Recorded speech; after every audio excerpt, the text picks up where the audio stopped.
gadgets are getting reworked in the next update, as mentioned in the recent ranked blog post. Instead of having 3 or 4 uses of a gadget per game, it's going to be a cooldown from 7 seconds all the way up to 30 seconds. So of course, the community has just gone in absolute outrage about this, and they're not really taking a look into both the pros and the cons of everything. So again, I'm going to be going through both of these to give you guys my opinion at the end of it. So now let's start off with the negative points, and sort of quite a lot of negative points, but I'm not a pessimistic person. These are just really valid points in terms of community feedback, just again of me playing the game since pretty much day 1 of beta.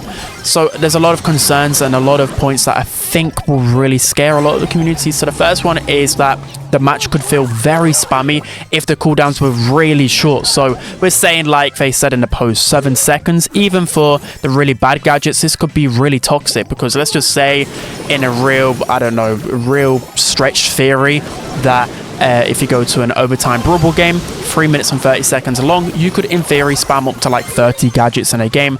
Of course, you're probably not going to get the chance to spam 30 gadgets or get value of them 30 gadgets, but let's just say you can find value out of at least, I would say, 20 of those gadgets.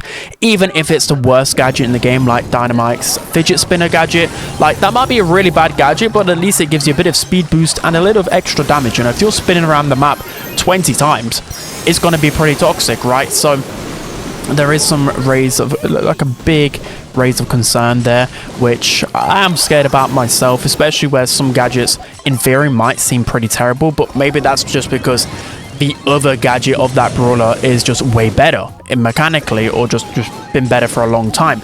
But let's just say, I don't know, Lily's Vanish gadget is 30 seconds and then Repot is 7 seconds. Maybe that's actually the better gadget overall, because you just spam it more often as you're cycling supers more often. I don't know, there's a lot to really think about here. Also, there was a skill in picking your moments to use your gadgets, right? So if you wasted all of your gadgets in the first, I don't know, 20 seconds of a game, well, that could come back to bite you. So you was really rewarded for like managing your gadgets. And again, if an opponent wastes their gadgets in the first 30 seconds or whatever, you've still got a couple of gadgets in like overtime or something, then you are rewarded for that in a sense. So there's always this subconscious thought of trying to at least like limit the amount of gadgets you use. Like a lot of the time, pro players, they only want to use the gadgets if they absolutely must use the gadget to win that interaction, because again, if you waste literally one gadget, that could be the difference maker. But that was saw as like a skill expression in this 4-button mobile game, right? So the next point is that you can also see on the bottom of a brawler, if you didn't know this, if a person had used all of their gadgets. So this is essential in some 1 versus 1 situations. Again, another example, I'm going to use this example a lot, is with Tara's gadget, like any type of gadget that can tank a gene pool, for example. So again, like as a gene main, I would be looking at like Tara, Penny, for example. If they had to waste all of their gadgets, you can see on their little brawler that they have no gadgets left, so then you can pull them safely, so you won't waste a super. Again, you might have some other interactions like Edgar jumping on like a Piper with knockback. If you see she's got no more knockbacks, well, that can be a free kill. You know, there's a lot more, but that was, again, another skill expression used a lot in pro play. So again, like what people would call out is, for example, I don't know, this ex-brawler has no gadgets left. You can go in there with Bull, you can go in there with Kenji, Mortis, etc., because they can't counter you as well. So that was like another skill expression in pro play. Negative about the gadget rework is that it's pretty much impossible to balance nearly 160 gadgets in the game. Let's just say 2 new brawlers come out. It's basically, I think it's 80 brawlers in the game then. Yeah, 160 gadgets. That is impossible. Let's just face it, absolutely impossible. And then of course the game can be really imbalanced. Let's just take a look at when Hyperchargers came out, for example, this new mechanic. I don't think the game will be as imbalanced as when Hyperchargers came out. That might be an unpopular opinion, but it could be. There could be a few examples that just kind of slip through. Again, how can you really balance 160 gadgets? You can't, unless you literally just let it play out. I'm just hoping, we'll go into it a little bit later on, they're just quick to fix these changes, because I'm just fully expecting the game to go pretty crazy and the meta to look a lot different, which can be pretty good, but at least as long as anything's not completely broken, right? So the next point is that it could become a problem for brawlers like Edgar or Assassins that really rely on the enemy wasting their gadgets so then you can win the matchup. So if the game goes on forever, well, they're always going to have a knockback or something that will prevent you from ever being able to take them down. Again, there might be like some time in between, right, where you can kind of calculate, I don't know, say a Piper knockback is 20 seconds. Well, you know, if she's used it, you've got a quick, brief amount of time that you could definitely go in without her knocking you back. But then, again, at the same time, it's like if you're not burning out. So again, like Edgar, what I tend to do against some of the tougher matchups is that I just go in time and time again, and I'm just literally wasting their gadgets.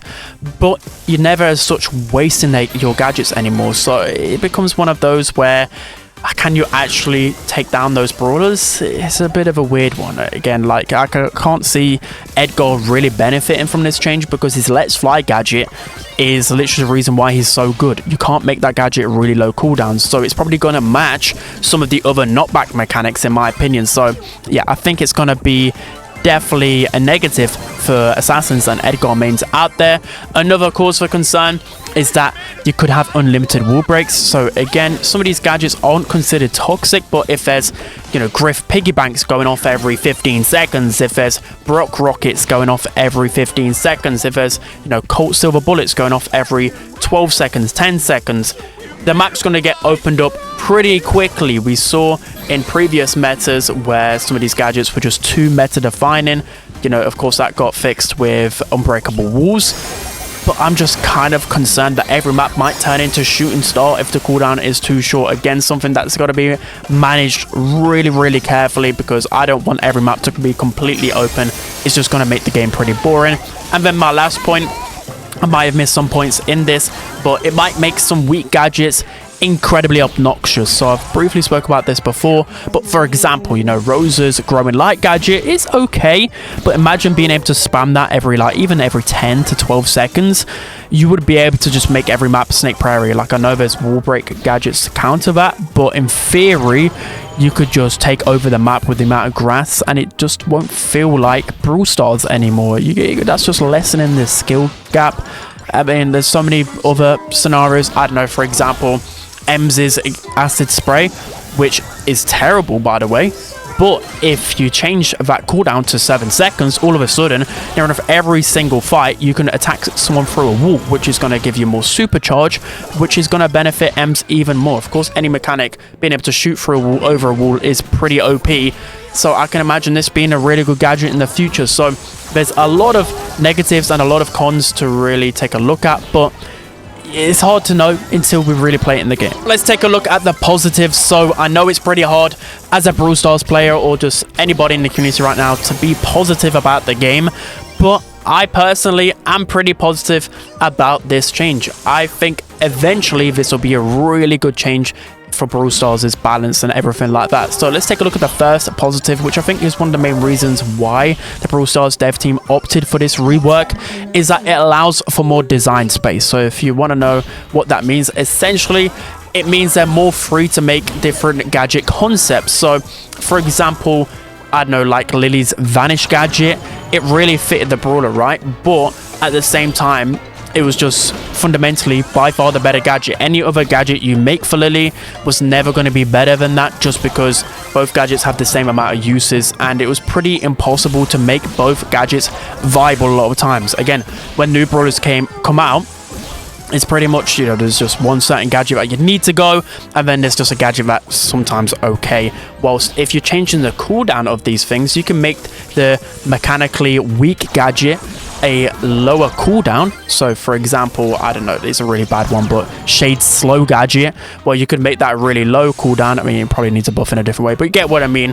And then the better gadget you could put to like a 20-second cooldown, 25, you know what. So I just think there's more design space, there's more ability to change the way that gadgets are balanced. So I really like it. So again, they can just make cooler concepts that fit the brawler without breaking the game. So they've wanted to do this probably a lot of the time, right? Again, like Draco's gadget, which has the chance to be invulnerable for a couple of seconds. Well, maybe they were really scared of implementing that anyways, but they could have maybe came up with a cooler way to add this gadget if this cooldown thing was already effective. Again, I'm waffling here, but you guys should get my point. You should get it by now. Anyways, the next one is that there's not going to be any more spamming of free gadgets to win lane as fast as possible. So I think this has to be one of the best changes personally, because again, there's nothing more frustrating, especially when a brawler has a strong gadget. Lily's Vanish gadget, or in previous metas, Tara's gadget, just spamming, and I mean spamming. So again, if you're a Surge player and you're walking down the lane, oh, there's a Tara, oh, they've just popped a Tara's pet gadget, there's 3 pets that you gotta shoot, oh, she's just popped another one because it's like a really short cooldown, oh, she just popped another one, oh, she's popped another one, that's 4 gadgets, and then that's allowed her to win lane. There's nothing more frustrating than that in the game. So it limits the amount of spamming early game, which is very, very toxic in my opinion, and I think that has definitely been one of my biggest annoyances just overall in Brawl Stars history. So I'm glad they've changed that, to be honest, but again, that could become a negative if they make the cooldown too low on some of these weird gadgets. Again, we'll talk about that in the past, but I'm just glad that no skilled people can't just spam gadget, you know, in Brawl, for example, just spam their 4 gadgets, win the game before you can even blink. Oh yeah, that's good. Another positive point is that games can actually feel more fluid and not as full frontal, so kind of going to the back of that spamming gadget. So again,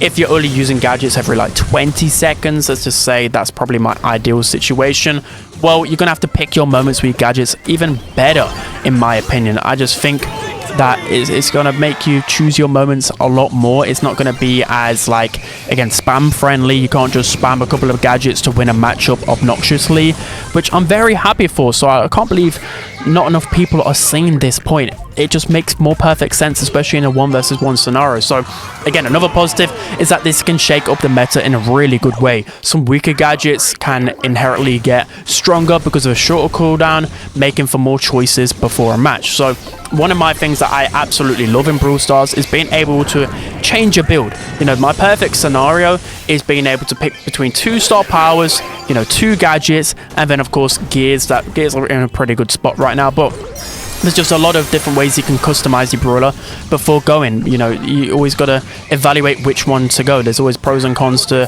star powers and gadgets, but I think for the longest time there's always been a big disbalance between the strength of brawlers' gadgets. There just has been, and there always will be, because that's just the way the game is. It's pretty much impossible to make the game 50-50 balance, or if the game was completely balanced, it would just be boring. Let's just say that every game, every meta would be boring if every brawler was in the same amount of strength and ability, etc. So I'm just glad that at least you can think of gadgets in a different light now. So again, for example, there's like Ash's Rotten Banana gadget. Well, in theory, it is pretty terrible, but if you can spam that every 7 seconds and get that full rage, then it might actually be a really good gadget now, and you might actually consider using both, because obviously mechanically the healing gadget is just much better, but if you can only use it every 30 seconds, then it might not be as good or as useful. So I really like this.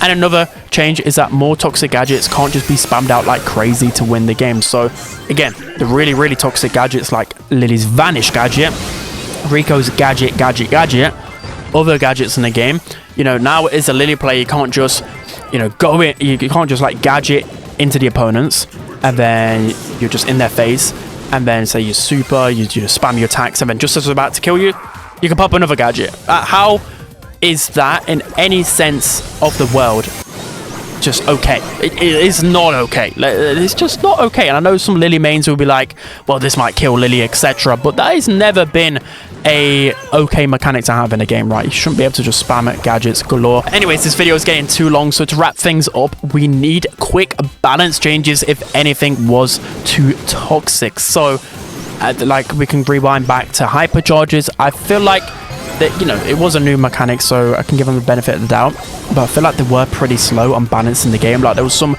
blatantly obvious brawlers that was so broken, or for example the hypercharge being extended over 5 seconds, it made it way too broken. You know, I think they've been pretty good with it recently, but let's just say in previous, you know, 2 years ago, 3 years ago, they might have left imbalanced things a little bit too long. So I'm just hoping that they're proactive with these changes. I'm not asking for something to be fixed within a couple of days, right? You still need for data, you still need to look at it after a week or so. But let's just say there's some really glaringly obvious ones, you know, even just one quick fix to some of the most annoying ones. I would be very, very happy if they did something like that, because there's nothing more annoying, for example, for something just to be obnoxiously broken, you know, like Buzz Lightyear or other broken brawlers in the past, like Larry and Laurie, and then it just kills all your motivation to play Brawl Stars. So I'm hoping that they can tread cautiously here. This leads on to my next point. So I'd rather dev team be more cautious than lenient with the timings. So again, I'd rather them kind of, that my biggest concern here is that I don't really want 7 seconds to be the benchmark. I would rather the benchmark be like 12 seconds, maybe like 15 seconds, because again, there could be some really toxic combinations. Even the worst gadgets in the game are going to be obnoxious and frustrating if they're spammed out every 7 seconds. So let's hope that the timings are changed to at least 12 seconds. In my opinion, that's probably the sweet spot. I'd rather them do that than just, you know, again, just be not cautious about things and just let things play out and just spam gadgets galore. That's just not the meta that I want. So after all of this, my opinion is that I think it'll be a fantastic change to the game.